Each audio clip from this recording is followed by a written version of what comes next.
Eu já comecei a live hoje de novo, daquele jeito. Esse tipo de vinho aqui pede realmente um pouquinho de harmonização.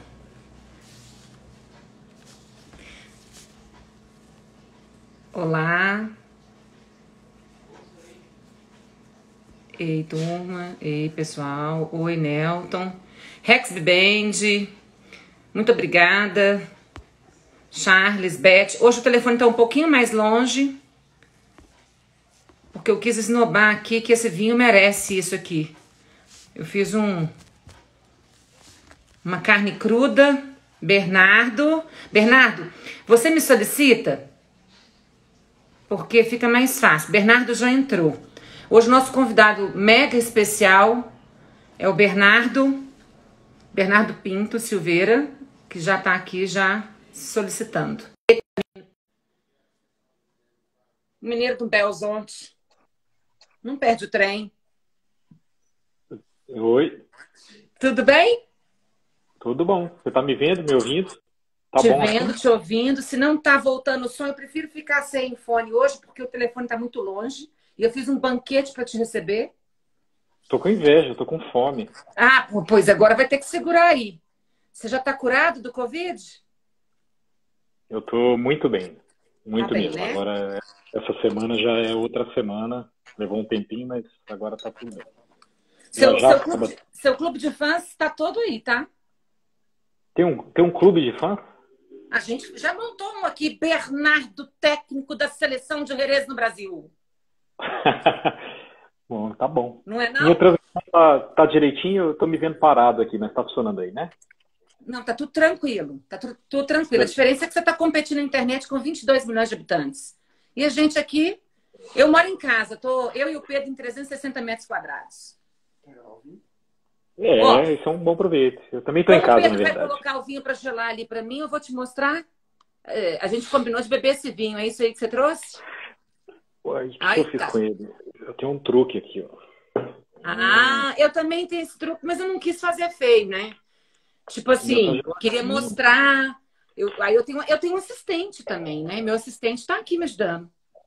Eu tenho assistente também, quer Ó, ver? Vem cá, Perseu. Vem aqui. Aqui tem uma ah, assistentão aqui também. Conta. a próxima eu vou te copiar, tá bom? Eu achei que foi legal. Eu tinha pensado nisso, mas com esse assistente aqui tá tudo certo. Laguita, Manzanilla. E a gente fala daqui a pouquinho do que é isso. Primeiro, eu gostaria que você se apresentasse, porque tem um monte de luluvinhas aí que não faz a menor ideia.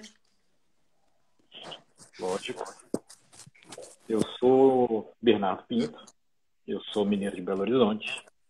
Cresci e vivi aí minha vida quase toda até Dulce Maria me vender para São Paulo. Eu fui Ela quer cliente fazer da isso Dulce. comigo também.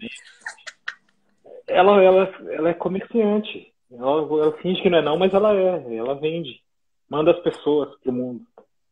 Eu sei. Fui cliente da Dulce durante um tempo, depois comecei a colaborar com a Dulce, terminei trabalhando muito próximo, né? Trabalhando com a Dulce na Rex Band, que na época ainda não era a Rio Minas Gerais, era só a Rex, né? Era o nome Rex. Mas quando a gente começou a trabalhar muito mais próximo, ela achou que valia a pena passar a minha bola para frente e eu vim viver em São Paulo. Eu tô aqui agora já, não sei mais, tem tempo demais. 13 anos. E minha atividade principal, toma praticamente todo o meu tempo, é a gestão do portfólio da Zarrio Importadora. Eu sou diretor técnico da Zarrio, embora eu acumule muitas funções diferentes e tenho, nos últimos anos em especial, atuado comercialmente muito forte. Mas, na verdade, apesar da gente se conhecer por isso, nosso motivo de encontro hoje é outro, né, não? Então, porque afinal de contas, você é realmente um embaixador homologado dos vinhos de Jerez, e você sabe que eu também sou super fã dos vinhos de Jerez, Dulce tal e qual, então eu acho que a gente alinhou aí os interesses, né? Então, por isso até que eu te convidei para entrar pela sua conta pessoal, até porque você tem esse histórico aí, né? Esse encargo de grande embaixador dos vinhos, fez a formação, né, que é uma formação que é feita lá em Jerez mesmo, que é a formação que eu gostaria de fazer na próxima primavera. Vamos ver se vai dar tudo certo, né? Se não vai ter nenhuma mudança de planos. E como a gente também ia falar dos vinhos da Zarril e de outros vinhos, eu pedi vinhos da Zarril e pedi vinhos da Mistral e tinha algum acervo pessoal aqui. Então vai dar para a gente conversar alguma coisinha, tá? E a turma toda, como é seu fã, eu achei interessante porque eu quis abrir um pouquinho o panorama. Só para as pessoas terem uma ideia, então aqui, ó. A gente vai ter um tanto de vinho. Tem um pouquinho de fundo atrás dos outros ali, ó. Desse da tampinha azul, ó. Aquele da tampinha azul é um Jerez que eu não conheço ainda. Esse Jerez aqui é do nosso amigo, que é o único sommelier de águas do Brasil, que é o Rodrigo, que é de Belo Horizonte. Belo Horizonte só faz coisa fina. Aquela live que você fez com o Guilherme Correia. Guilherme Correia. Então, Belo Horizonte. Belo Horizonte é onde estão os maiores talentos do mundo. Eu não me incluo, tá? Eu não me incluo. Gostaria. Sei. É um time do vinho de BH. Mas eu acho que é legal a gente falar de Jerez. Na verdade, esse full disclosure é importante, né? Eu trabalho para a Zarril, nós representamos marcas no Brasil, elas são foco do meu trabalho em Jerez. Mas como eu envolvi muito com Jerez já há muito tempo, eu tive não sei se a missão, se eu me incumbi essa missão, se aconteceu de eu movimentar muita gente em torno do Jerez de forma muito independente. É uma categoria muito pequenininha, comercialmente ela é quase irrelevante, pouca gente conhece o Jerez no Brasil. Isso então dá uma folguinha, permite que a gente possa trabalhar mais em conjunto mesmo entre os concorrentes. Tem alguns importadores muito abertos. A gente todo ano, agora já vão 6 anos, nós organizamos a Semana do Jerez de forma descentralizada, em que todo mundo participa. E foi um pouco com isso que eu ganhei esse status não oficial de embaixador, porque eu comecei a conectar pessoas concorrentes, empresas concorrentes, para que a gente pudesse falar em nome da categoria e não em nome do seu próprio produto. Depois é lógico, no dia a dia cada um cuida que o seu produto tenha um trabalho, uma exibição, uma presença. Isso é sensacional, né? Igual a Lulu Vinhos. A Lulu Vinhos não tem vínculo comercial com nenhuma importadora, com nenhuma loja de vinhos. E faz um trabalho como embaixadora de vinhos, seja ela né? Só não pode ser ilegal, contrabando ou qualquer coisa que esteja vinculada a alguma coisa errada. A única coisa que a gente faz é trabalhar para o vinho legal. Trabalhar no sentido de divulgação, de pedagogia do vinho mesmo, né? Eu vou falar pedagogia porque a gente tem um paladar infantilizado para o vinho. É fundamental, porque a gente realmente é um país que tem muitas dificuldades e, infelizmente, um atalho que as pessoas pegam é não fazer as coisas corretamente. Isso não facilita o trabalho de ninguém, pelo contrário, complica tudo. Fico feliz. Então, hoje eu vou falar assim dos vinhos das Zarril, porque são meus vinhos, todo mundo já fica sabendo, mas a gente pode conversar à vontade, porque eu espero que os vinhos de Jerez realmente são minha grande paixão. Pode falar à vontade sobre todos eles. Aprecio muito. Bom, então, e aí primeiro você falando da paixão, como é que ocorreu e o que é o Jerez? Como é que ocorreu? E fala seu signo de zodíaco. Meu signo de zodíaco é dinossauro. Não, você colocou que era amontilhado com ascendente em outra coisa. No Instagram tem verdade. Amontilhado com ascendente em palo cortado, provavelmente. Pode ser. É verdade, eu me esqueço. Eu comecei a gostar muito de vinhos de envelhecimento prolongado logo no início da minha descoberta do mundo do vinho. O primeiro grande encontro que eu tive foi com o vinho da Madeira. Então, durante muito tempo, eu tive essa mesma paixão e essa vontade de divulgar, de comunicar sobre os vinhos da Madeira. Eu fiz isso durante bastante tempo. Fazia muitas oficinas, degustações, trabalhava com as pessoas em torno desses vinhos. Mas aí eu descobri Jerez. Eu fui convidado para uma degustação, um grupo de amigos semi-profissionais, alguns profissionais montaram uma degustação que é, de longe, a degustação mais incrível que eu já dei na vida. E a gente provou muita coisa de altíssimo nível de Jerez. E até esse momento aí eu conhecia quase nada. Eu conhecia os exemplos clássicos que são usados nos cursos, não necessariamente coisas ruins, né? Frequentemente coisas boas, mas um pouco óbvias. E aí eu descobri o tamanho do leque, a quantidade de coisas, a quantidade de... o mundo inteiro que existe embaixo do nome Jerez.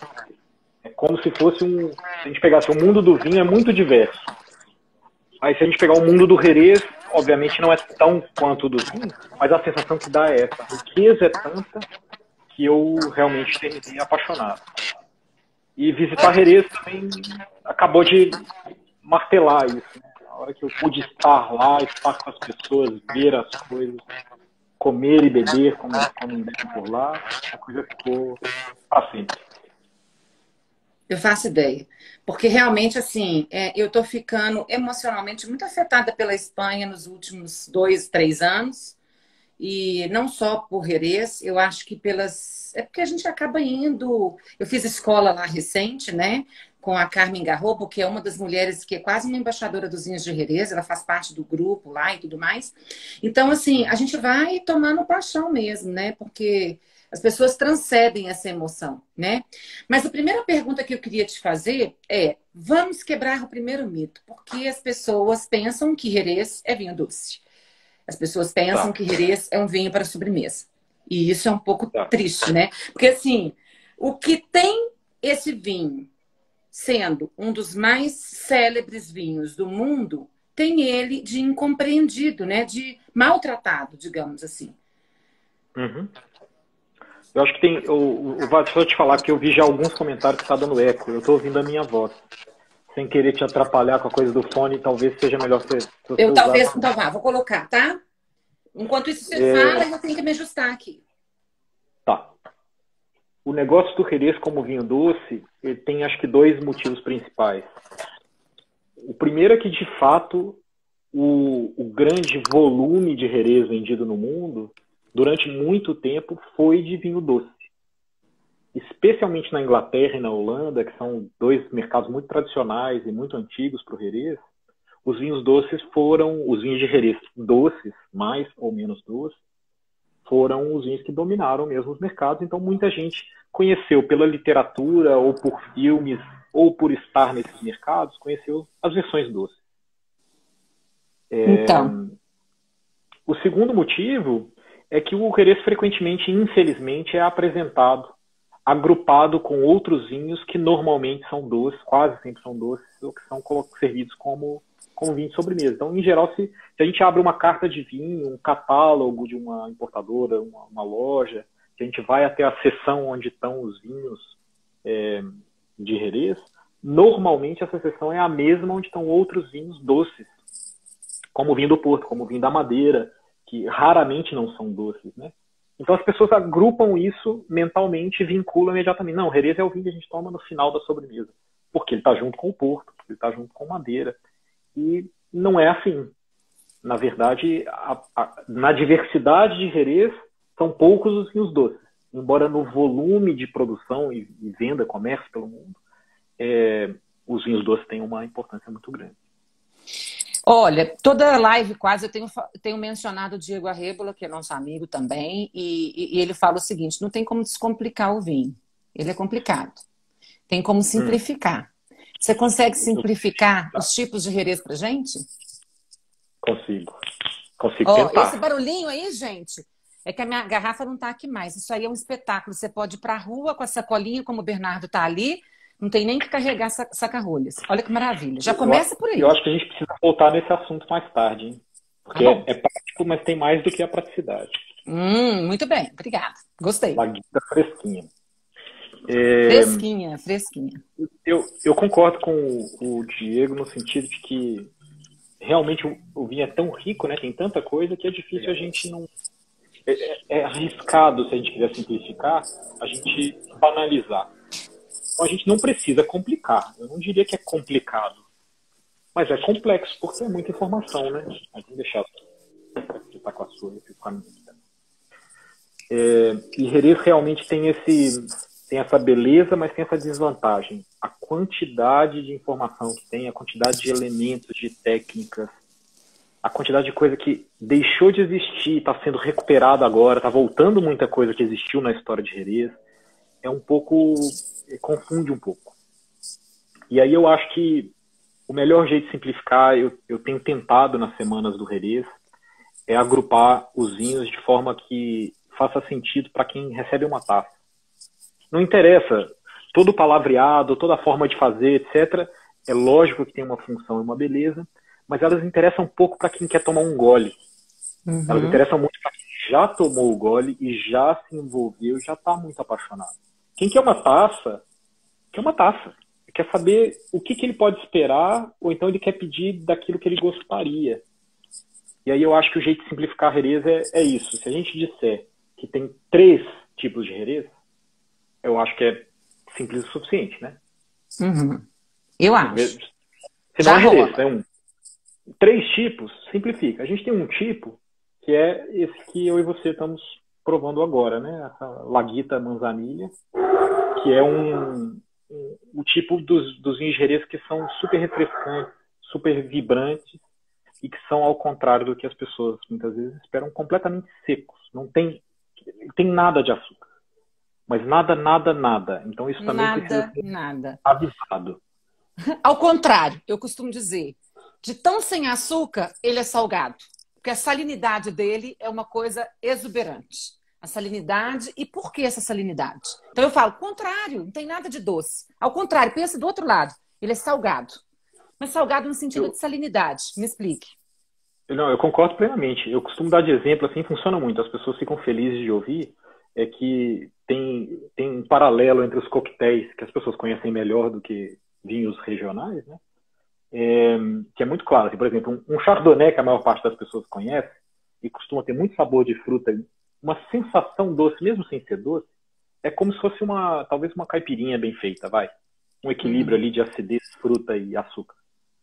E o Jerez dessa categoria, desse grupo que a gente está falando, como é a Manzanilla Laguita, é como se fosse um martini, que pode ser um pouquinho mais seco ou menos, mas o martini clássico, o dry martini, né, é um coquetel salgado, seco, magro, quase afiado, assim, né, como é esse vinho. Ele entra cortante, né? Cortante, dando uma vibrada assim na boca, né? Então esse é o primeiro grupo, né, dos super refrescantes e muito secos. O segundo grupo é o dos vinhos que têm, por terem sido envelhecidos longamente de um jeito especial, eles são vinhos que têm uma característica desse envelhecimento muito marcante. São vinhos saborosos, são vinhos complexos, muito perfumados, e aí a gente tem vários estilos de Jerez dentro dessa categoria. É muito evidente, e eu descuidei de fazer isso, mas talvez você possa, que esses vinhos refrescantes e vibrantes são muito clarinhos na taça, enquanto que os vinhos que são envelhecidos longamente, têm esse caráter mais complexo, mais evoluído, eles são escuros, eles são amarronzados. Você quer mostrar a cor? Pode ser. Cor de amêndoa. Uma amêndoa. Cor de amêndoa. Serve? Serve, tá ótimo. É uma comparação boa. Um branco como um outro branco que a gente conhece. E o grupo dos vinhos envelhecidos tem essa cor de amêndoa, assim, cor acastanhada. E aí, por fim, tem os vinhos doces. Então, 3 categorias. Para simplificar Jerez, tem 3 categorias. Super refrescantes, secos, evoluídos com um envelhecimento muito evidente, embora depois a gente pode falar mais, e os doces. Pronto. Muito fácil, gente. Agora, aí tá dentro... Resolvido. Ninguém mais tem dúvida. Resolvido. Agora, vamos dizer o seguinte. O que diferencia? Vamos só mencionar depois os doces, mas como é a coisa que a gente não quer reforçar, a gente quer ficar mais nos vinhos secos, nos gastronômicos. É claro que o doce acompanha a gastronomia, ele vai estar lá para o final e tudo mais. Podemos falar dele no final, como se fosse a sobremesa mesmo. Vamos falar dos vinhos de aperitivo, dos gastronômicos, do que vão para todos os bares de tapas, para os tabancos e etc. Me explique a diferença entre esses vinhos que são os vinhos pálidos, frescos, vibrantes, clarinhos, verdáceos, para os vinhos que têm a cor que a gente mencionou, que vai para essa cor de amêndoa na taça. Tá. Tem um ponto que é fundamental, que é o jeito de fazer esses vinhos. E aí entra uma das coisas que é absolutamente exclusiva de Jerez. Não é que não existe em outros lugares, mas realmente não existe dessa mesma forma.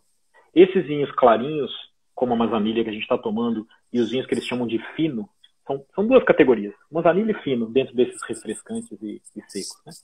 Esses vinhos são envelhecidos em barris que eles chamam de botas, como o Inocente, que também é um vinho que a Azarril traz. É das melhores coisas que existe no universo, isso aí. É de deixar louco. Mas eu não pretendo devolver esses vinhos. Esse aí você conversa com a Dulce com a Ellen, então. Não, eu não pretendo devolver nenhum dos que estão aqui. Eu já tenho um acervo. Mas, assim, todos são maravilhosos. Maravilhosos. Eu acho que a gente podia... Aos pouquinhos você vai usando esses para ilustrar, não é isso? Eu vou abrindo um por um, só para a gente mostrando. Abrindo. Boa. Então, as manzanilhas e os finos, eles são produzidos de um jeito muito peculiar, porque é muito comum, é muito natural em Jerez que se forme em cima do vinho uma capa, uma tampinha de levedura. Isso pode acontecer em outros lugares, mas em outros lugares, em geral, isso se torna um problema. Essa capinha de levedura prejudica o vinho. Porque ela não se forma bem, porque ela se forma, se rompe, porque começa só, e aí muda o gosto do vinho, mas em Jerez ela tampa o vinho. Ela cobre completamente o vinho. Não quebra a garrafa, Bernardo. Você pode fazer o que você quiser, menos quebrar a garrafa. Eu separei duas coisas aqui para a gente comentar depois. Não, já quando bateu o sino aí, deve ser daquela igreja lá que atrapalha as janelas lá. E não tosse, que você já melhorou. Ainda tem um restinho, de vez em quando vem. Vamos lá. Cuidado. Mas então essa capa de leveduras, que em Jerez eles chamam de flor, faz com que esses vinhos fiquem com essa característica. Estes vinhos que nós estamos falando são vinhos que envelhecem por muito tempo. Aqui tem uma foto boa aí. Exatamente. Isso é uma bota de Jerez, cheia de lito, cheia de vinho. Vocês veem uma linha esbranquiçada ali em cima, que é a capa de leveduras de Jerez. Essa linha zona aí é levedura. São famílias muito específicas, diferentes, mas é a mesma é o mesmo grande grupo que transforma suco de uva em vinho. E ela faz com que os vinhos possam envelhecer durante muito tempo. Esses são vinhos que são envelhecidos nas barricas por pelo menos 4 anos. É uma média, uma mistura de muitos vinhos. Eles têm, em média, 4 anos de vida e continua clarinho, translúcido, né, como se fosse um branco que acabou de ser produzido, porque essa capa protege esse vinho para que ele não se altere. Enquanto que o segundo grupo... pode falar, desculpa. Não, o segundo... O segundo grupo não tem essa capa ou não tem durante muito tempo. Tem por um tempo, depois deixa de ter. Então, o segundo grupo é o que tem as coresinhas da amêndoa, né? Exatamente. Nós falamos do primeiro grupo, que tem o fino manzanilla. O que diferencia ali são as zonas de produção. No triângulo são as pontas do vértice que compreendem essas cidades, né? Que são as 3 cidades mais importantes que tem ali. Para quem quiser depois aprofundar no assunto, a gente pode fazer uma confraria só desse assunto. Nós fizemos em novembro, na Semana do Jerez, fizemos um jantar no Vex Sonho misto para homens e mulheres na confraria, que foi sobre os vinhos de Jerez, para fazer parte do conselho lá, no Marco. Eu trouxe uma bodega para você. Genial! Genial! Ficou excelente isso. Ficou excelente. Olha que fofo! A gente fala disso então depois, vai. Pra gente trouxe uma bodega para você, já que a gente não pode ir para bodega. Achei, vou fazer também, pode? Uai! Demais!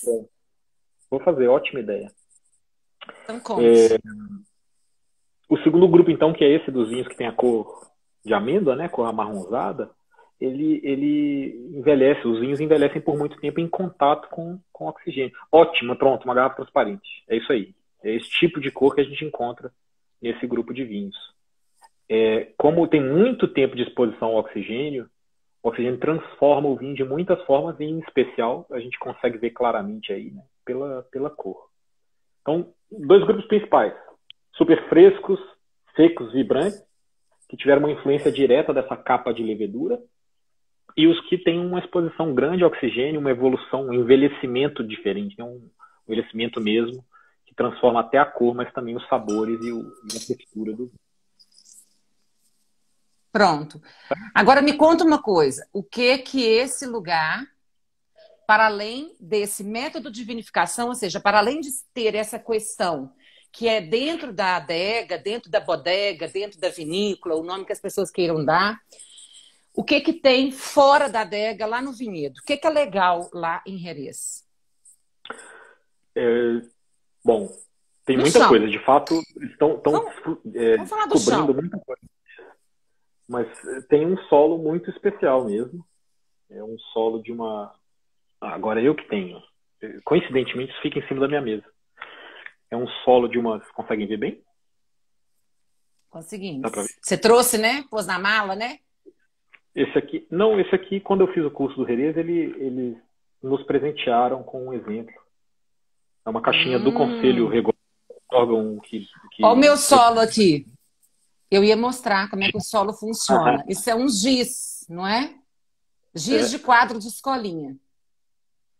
O solo que eles têm em Jerez é isso, é uma quantidade muito grande de carbonato de cálcio, que é o componente básico do giz, né? Dissolvido num monte de terra, de areia, depende do solo. Mas então é um Vamos solo fazer muito esse teste especial. aqui O que para as que você pessoas vai fazer? entenderem? É bruxaria? Bruxaria. Uai, gente, a gente tem que mostrar umas Queria coisas pegar uma legais ao foto. vivo.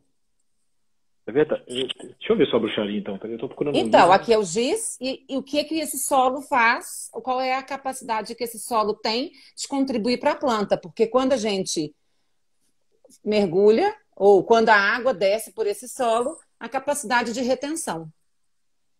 Achei que a sua bruxaria ia ter fogos de artifício e fumaça. Nem tanto.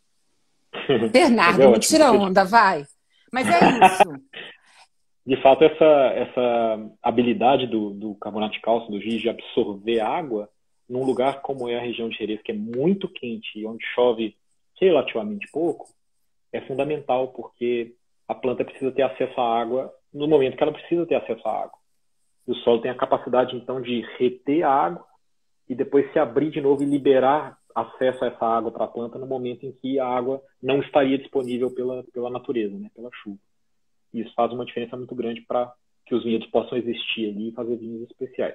Os melhores vinhedos de Jerez ainda são considerados aqueles que têm esse solo. Tem muitos solos diferentes lá, mas os mais finos, os que fazem os vinhos mais melhor considerados pelos profissionais de Jerez, pelos produtores de Jerez, que depois varia com o público, né?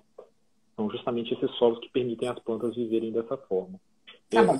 Eu vou fazer uma pergunta do Nelton colada na outra pergunta aqui. Tá? A pergunta do Nelton é ótima.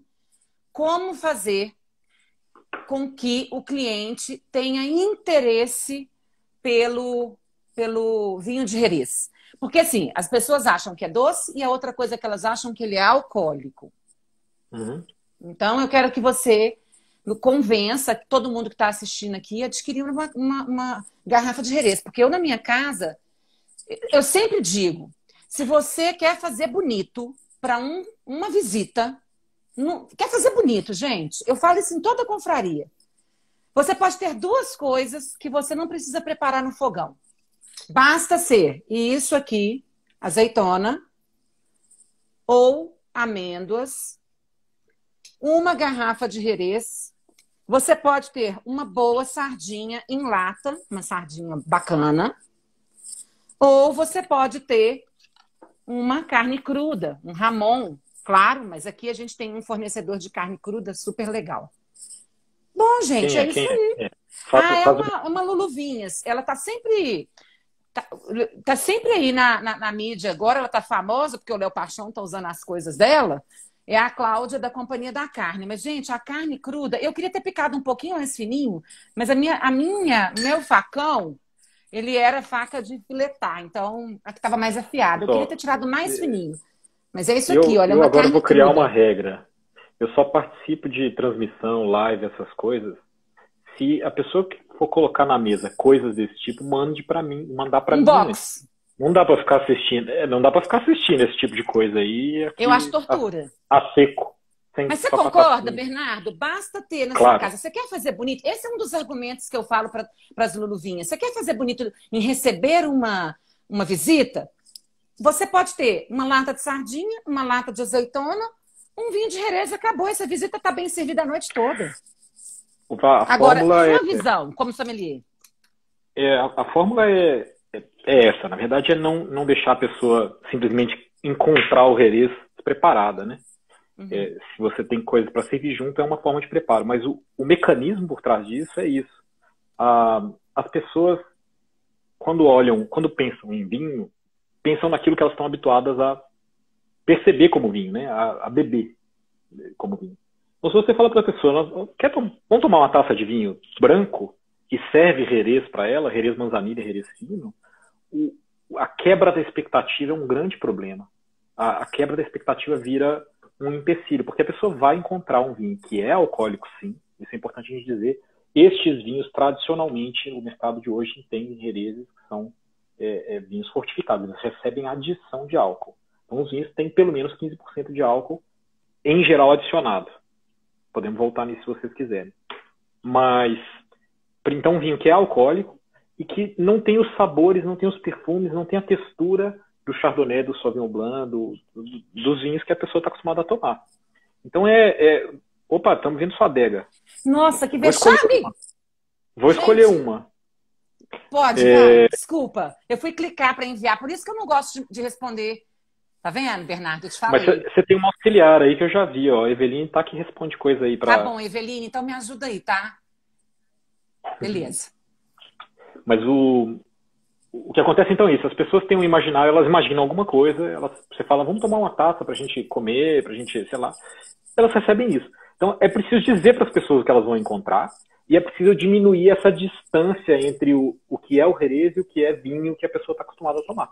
Melhor forma de diminuir essa distância é com coisas como essas que você sugeriu aí, né? Azeitona funciona lindo, sardinha espetacular, frutos do mar em geral, camarão, mexilhão. Quanto mais frescos, melhor.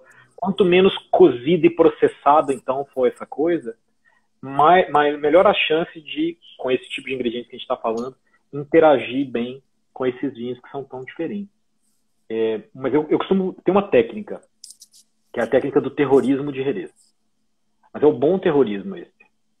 Funciona. Quase sempre funciona. Cola, Nelton, cola no cara. Seu amigo, hein? O Neltinho, Então, Neltinho, minha técnica... Capaz do Nelton já ter ouvido isso antes, hein? Porque eu advogo essa técnica há muito tempo. Eu sei lá, se eu vou receber amigos, família em casa, não sei, tem uma circunstância em que eu quero tomar Jerez. Eu sempre quero tomar Jerez. Eu tomo com frequência coisas como isso aqui. Eu tomo a qualquer momento. Eu posso... Esse formato, meia garrafa aqui é café da manhã. Fácil. Não literalmente, não preciso fazer essa cara. Depois das vezes. Eu tenho Jerez, eu quero tomar Jerez, mas não adianta eu abrir uma garrafa de Jerez e servir para um grupo de 8 pessoas, 6 pessoas, que cada um tem, né, sua experiência com o vinho e certamente o impacto não vai ser bom.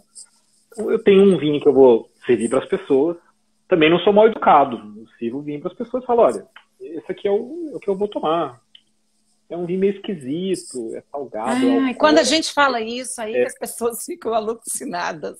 Então, eu falo, não sei se você vai gostar, porque é um vinho que é muito estranho. É salgado, é um pouco amargo, não parece vinho, não. Mas você quer provar? As pessoas normalmente estão tão com medo de encontrar esse vinho salgado, esquisito, que quando elas provam, elas encontram uma delícia de um vinho que é salgado e esquisito, mas não é assim tão grave. E aí toma, é diferente, né? Aí toma de novo. E no final das contas acabam, sim, muitas pessoas tomando Jerez feliz. Para te falar a verdade, meu medo é chamar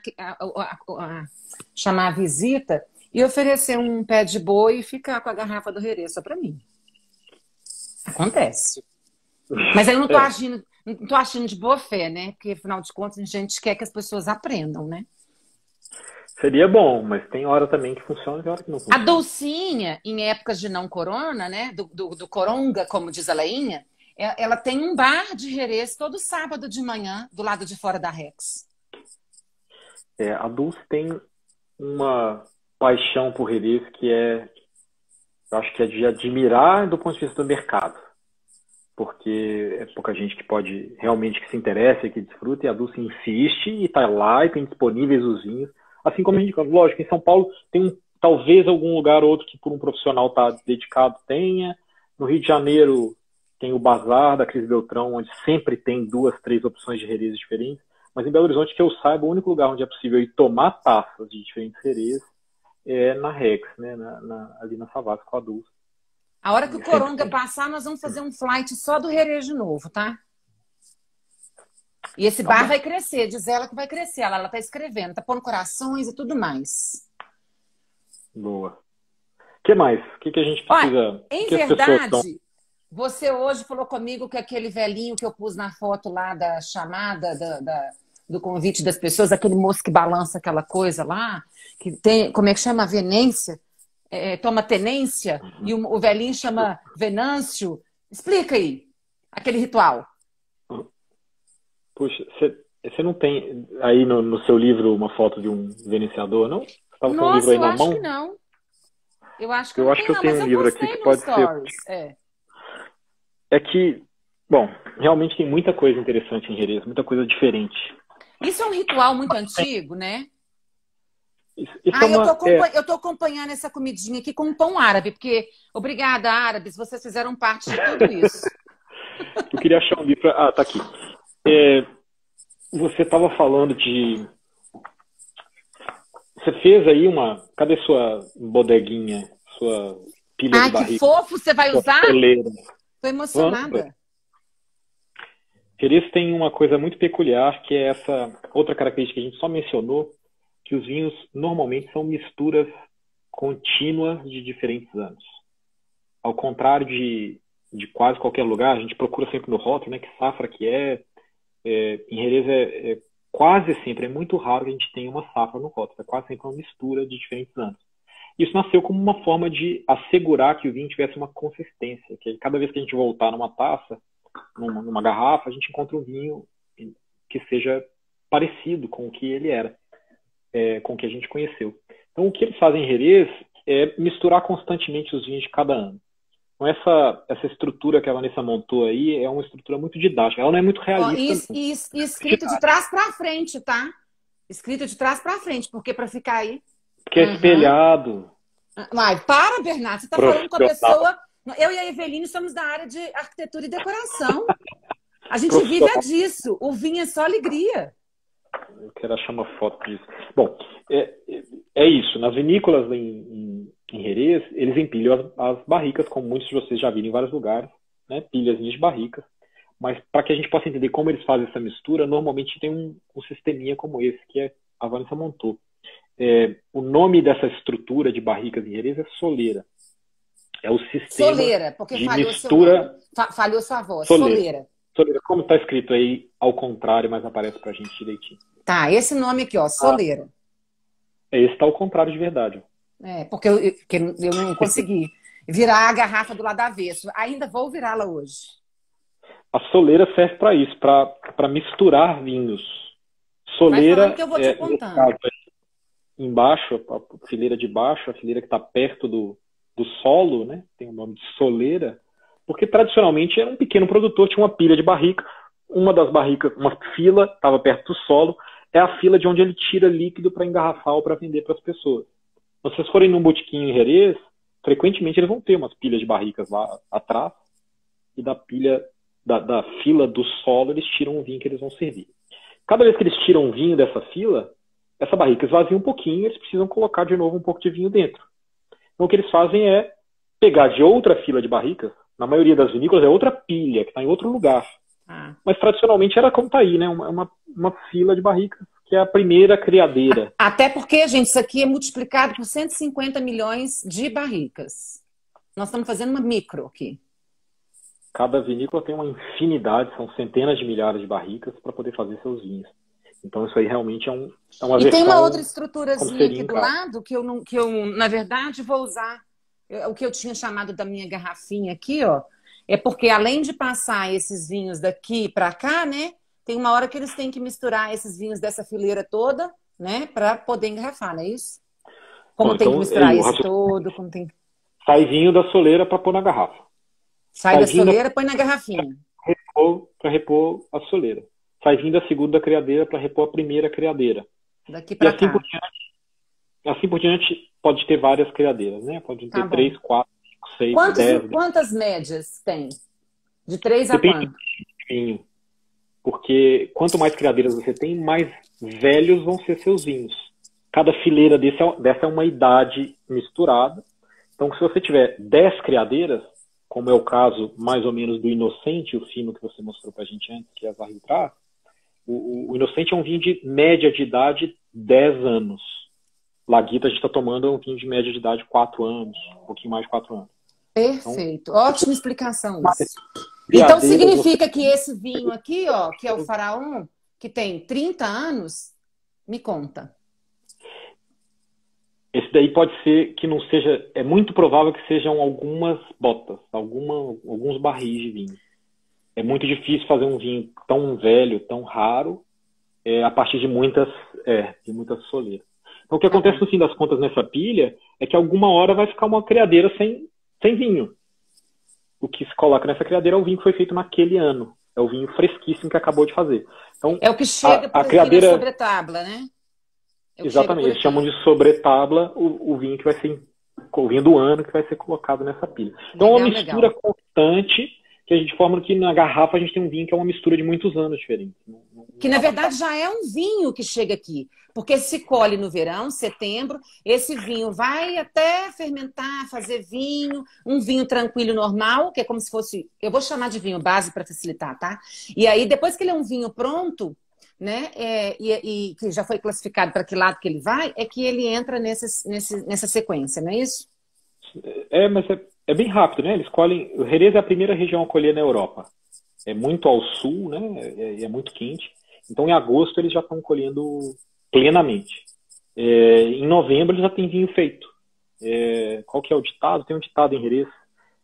Por San Andrés, el mosto vino es... Acho que é o dia de Santo André, em novembro. Se não me engano, é Santo André. Em novembro, marca tradicionalmente que o vinho está fermentado e está pronto. Aí esse vinho vai começar a ser colocado, vai ser fortificado, vai começar a ser colocado nessas barricas. Eu estava procurando aqui a foto do seu amigo venenciador. Você queria que a gente falasse de venenciador? Professor Márcio, nas aulas dele, tem a Venência lá para mostrar. De vez em quando ele quer chamar a atenção da gente, ele pega a Venência e acerta a pessoa lá longe, a 1,5 km de distância. Que ele venencia também, ou se ele só leva a Venência? Não, o professor Márcio, ele pega aquele instrumento de 2 km e bate na cabeça da gente. Eu achei só... Vamos usar só da capa. Não sei se vocês estão vendo aí. Ah, não, Tá sobe vendo? um pouquinho. Sobe um pouquinho, B. Sobe um pouquinho, assim? sobe. Aí. Ou seja, aquela camada de flor, o cara joga esse copinho aí que tem uma haste e puxa. A Venência é uma haste flexível, longa, com um copinho muito estreito na ponta, que é o que vocês estavam vendo aqui. Né? A ideia é o venenciador conseguir tirar vinho de dentro da barrica mexendo o mínimo possível com essa flor para que essa flor não sofra, não se rompa, não seja prejudicada. Então, coloca lá a Venência, tira vinho, fez um furinho assim, depois a flor começa a se formar de novo e é isso que o venenciador faz. Mas é difícil, é muito difícil de operar. Então, imagina um copo preso na ponta de uma vara, que você coloca dentro da barrica e tira, e depois usa ele para servir outro copo. Muito e eles maluco. são muito ágeis, é bonito de ver. Maluco. Olha, o Nelton fez uma pergunta hoje. Como eu estou fazendo intensivão de cherry, todos os dias está tendo intensivão de cherry no órgão regulador, ele está fazendo a seguinte pergunta. Compare o Ruby com o PX, ou qualquer um. Na verdade é o seguinte, sabe que... Ruby, Porto. O que acontece? Eu escutei um cara lá, aquele mesmo dia que você estava falando, que saudade, o Zuleta, não sei das quantas... E ele fez, que ele falou do Porto. Ele falou, olha, basicamente, os vinhos de Jerez, eles têm a mesmo, tirando a questão do véu, né? Tirando a questão da flor, eles têm a mesma história do Porto. Há vinhos que têm um caráter oxidativo e há vinhos que têm um caráter biológico. Então, ou seja, vinhos que são frescos, superfrutados, ou seja lá como for, e os outros que têm um caráter de envelhecimento. Então, assim, talvez seja por isso que as pessoas viciaram o olhar delas e pensando, talvez, embora também exista vinhos do Porto Seco, eu acho que as pessoas, elas viciaram na questão do doce, né? Mas serve essa resposta aí, Nelton, para você? Ou não serve? PX com Porto. Eu acho que eu queria falar do doce mesmo. A gente pode comparar. É interessante porque tem muita diferença, né? Mas o Márcio Silva, que bom que tá vendo a gente aí. Quanto tempo? Ó, o professor Acho Márcio que Carvalho já te deu oi, o Nelton, o Denis, tá todo mundo aí. eu não vi, não. Que bom, né? Eu não É. consigo acompanhar. Seus fãs, você tá achando que só o Guilherme Correia que faz sucesso com você? Que bom. O Márcio está colocando, a arte é uma barbatana de cachalote e copinha de prata. De fato, a Não, tradição dificultou. lá, a Socorro. tradição é usar, a haste da Venécia era de cartilagem, muitas vezes de baleia. Hoje não é tão frequente por motivos óbvios, né? A extração Salve as disso não é, baleias, gente. e mais tradicional é de bambu, que é mais difícil de operar ainda. É uma chapinha de bambu com um copinho de bambu. E é complicadinha de usar, mas é isso aí. Bernardo, você lembra que na Expovines sempre teve esse cara que ficava lá na Expovines? Há uns 10 anos Provavelmente no atrás. stand da Gonzalez Bias, né? Ah, gente, para, que É muito maravilha. provável. Não me lembro necessariamente disso, mas Gonzalez Bias, que é provavelmente a principal embaixadora do Jerez no mundo, a bodega Gonzalez Bias, faz o vinho de Jerez mais famoso, sem a menor dúvida, que é o Tio Pepe. Tem muita gente que sabe o que é Tio Pepe e não sabe o que é Jerez. Ó, o Nelton está falando que ele quer trazer o consumidor de Porto para os vinhos de Jerez. Faça isso aí. Ah, por isso que ele queria comparar. Ah, é claro, é. Ele tem lá, né? Ô, Então, Nelton, eu acho que eu esqueci de pôr o seu aqui, mas eu busco ele, tá atrás de mim. Nelton, não é só Mistral PX mais e Rex Bibenzo também, não? Ó, você tá aí também. Neltinho Sommelier de Belo Horizonte da Decanter. Exato. Apresentando pra gente o maestro Sierra Pedro Jiménez, que a Vanessa tem aí nas Ele mãos. quer fazer com que as Acho que a pessoas gente pode... bebam esse vinho. Tá. De fato, é uma comparação interessante de fazer no sentido de que, assim como o vinho do Porto, Pedro Jiménez em especial... Vou guardar a bodega. Se precisar, você me chama. Vai ter uma lera aí daqui a pouco. Lerda, né? Lerda. Então, o PX e Porto Ruby, eu acho que são comparáveis no sentido de que o PX é fortificado e doce e Porto é fortificado e doce. Mas são vinhos de estilos tão diferentes que eu vou aproveitar a deixa para colocar aqui. Eu acho que todo mundo já viu uma taça de vinho do Porto. Todo mundo já pôde provar. Quem toma vinho, possivelmente até começou com o vinho do Porto, né?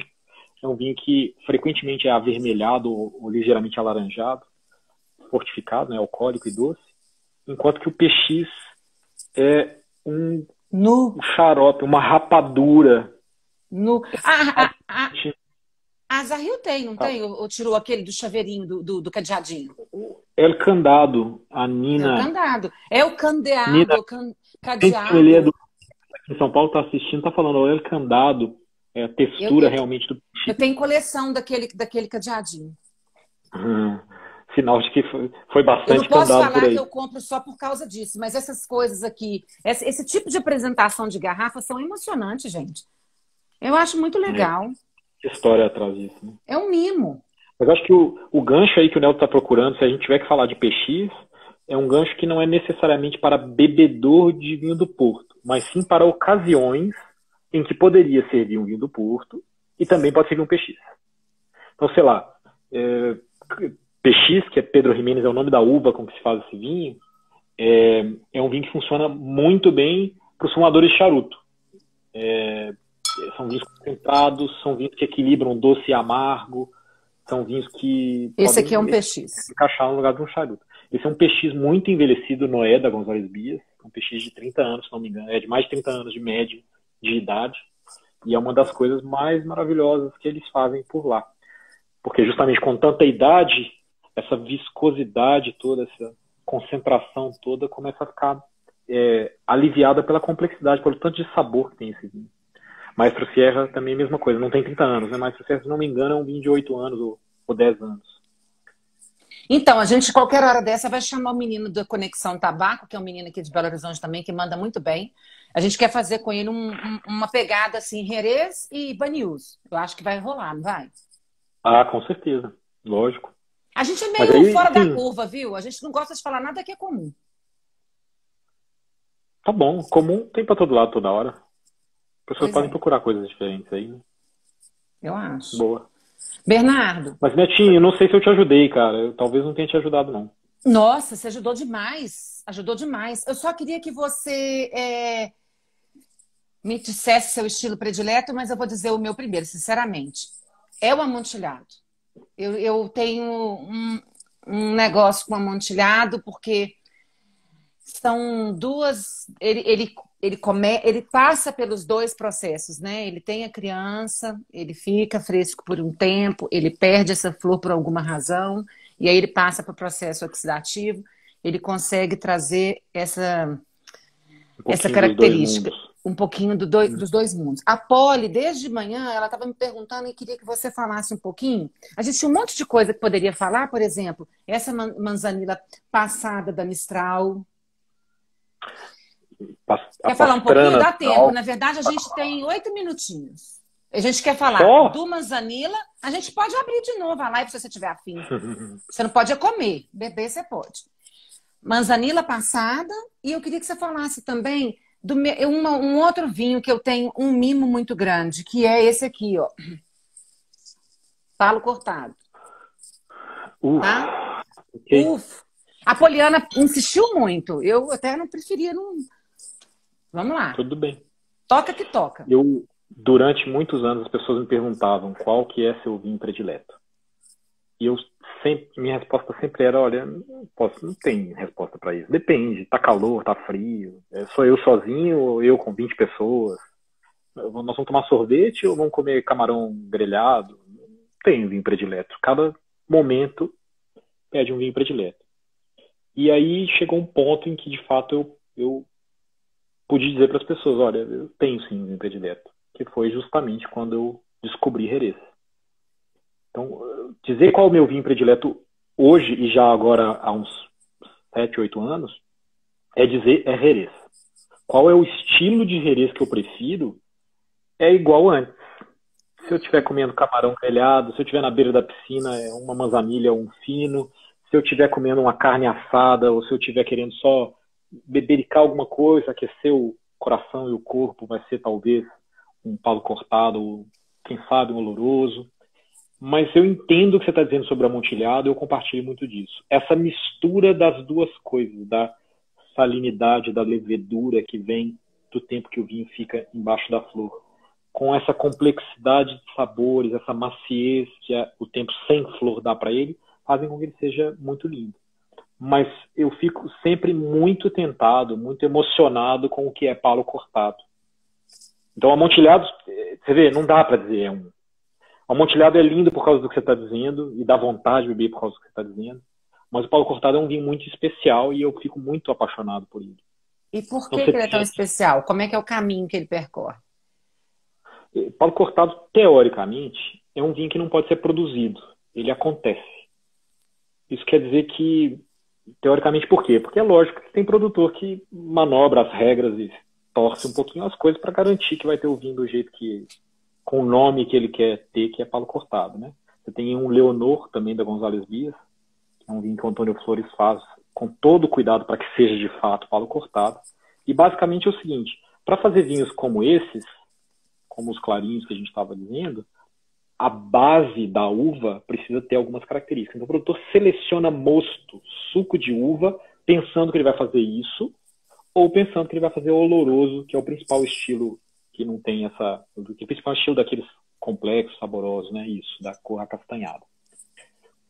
O que acontece é que a natureza nem sempre reage bem, né? Reage do jeito que a gente quer. Então o produtor seleciona lá que vai fazer um vinho para suco para fazer um vinho como esse, esperando que vá se formar a capa de flor, que a gente estava falando, e muitas vezes essa capa não se forma. E isso é assim... Pode ser que num ano sim, num ano não. Pode ser numa barrica sim, outra não. Numa bota sim, outra não. Completamente... Não é completamente, mas é um pouco aleatório.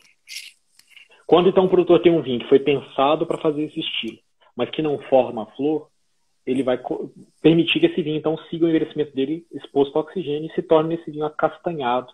Esse vinho vai ser um vinho volumoso, saboroso, denso, mas ao mesmo tempo cheio de elegância, de refinamento, porque a base era uma base para fazer um vinho delicado e refrescante, né?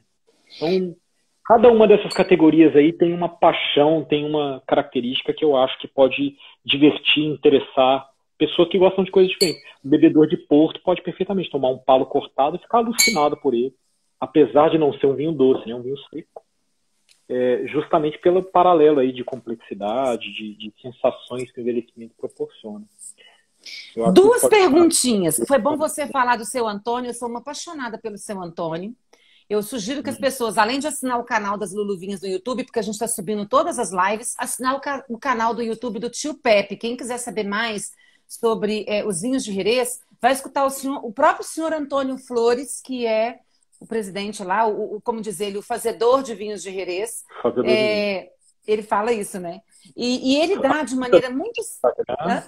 O dele de Instagram é fazedor de vinhos em espanhol, né? Hacedor de vinos. Exatamente. Então, ele é o fazedor de vinhos e ele faz maior questão de fazer o aprendizado do Jerez de uma maneira deliciosa.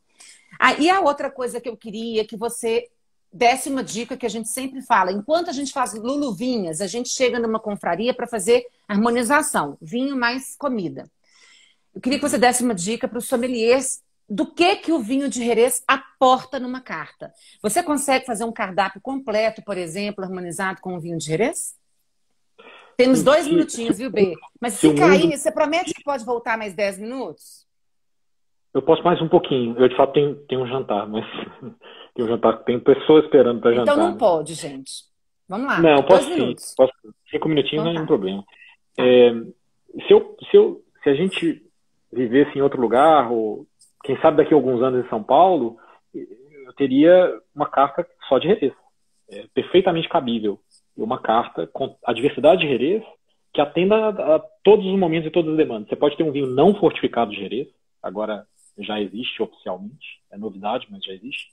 É novidade legalmente, tá? Porque é uma tradição antiga. Você pode ter um vinho como esse que a gente provou, Laguita Manzanilha, o Fino, Tio Pepe que estava aí, a Manzanilha Pastrana. Esses estilos todos se adequam a momentos diferentes, a paladares diferentes, a pratos diferentes. Então, o que o Jerez aporta para uma carta, para um menu, é justamente a possibilidade de versatilidade, de diversidade, de contribuir uma riqueza de sabor. E eles são quase todos extremamente gastronômicos, né? Eles tendem a se fundir muito bem, se encaixar muito com a comida. Permitir, então, que o profissional do restaurante, o sommelier ou quem esteja oferecendo, possa combinar muitas coisas diferentes. Mas é preciso, sim, apresentar isso para o público de levinho, com cuidado, com um pouquinho de jeito, para as pessoas não se chocarem com o primeiro impacto, com o primeiro momento. Sempre que as pessoas me perguntam se eu queria servir um vinho chique para uma pessoa, eu falo, então serve Jerez, por favor. Porque assim você realmente vai surpreender. Bernardo, agora de verdade temos 1 minuto e 20. Queria te agradecer, não vou te chamar de novo, porque também depois para subir para o YouTube fica picado. A gente sempre comprometeu em fazer 30, 35 minutos. Você merece jantar, você está com o tempo regradinho aí, ainda está sob, como é que fala, observação, né? E eu, a Rex, a Mistral, a Decanter e todas as 500 Luluvinhas, queríamos aplaudir o trabalho que você faz e te agradecer 1 milhão de vezes. 1 milhão. Poxa, muito obrigada por ter aceitado o convite. E é isso. Eu espero que a gente possa fazer então isso ao vivo em Belo Horizonte logo, com as 500 Luluvinhas. Não, as todas de uma vez é difícil agora um pouco, né? Mas depois você vem, a gente vai fazer Faremos, viu? Quero provar isso aí. Tá bom. Eu que agradeço, gente. Estou à disposição. Se eu puder ajudar com Jerez, então. Beijo. Um grande beijo. Obrigada, mestre. Beijo. Obrigado, Vá. Tchau.